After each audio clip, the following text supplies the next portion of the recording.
UC ompek-ompek onam. Hui, yai nombor plate cantik. Ini dia Honda Step Wagon. Kau nampak tu ha? Bawah kilat. Hui, memang manca-manca. Orang Kelantan sebut pecah bawah, pecah. Ni dia punya owner ni, dia memang family man lah. Dia banyak barang. Tapi bagaimanapun memang staff kita buat yang terbaik lah. Kita asingkan dulu barang dia.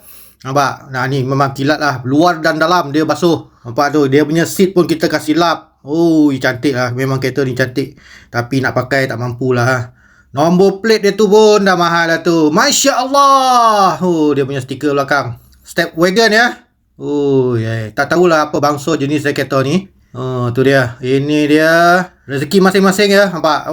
Tu dia. Alur door tu. Pintu punya alur tu memang kita kena lap. Cantik kan. Memang kereta ni. Dan macam review kereta pula ha. Okay, staff kita masih lagi cuci bahagian dalam tu.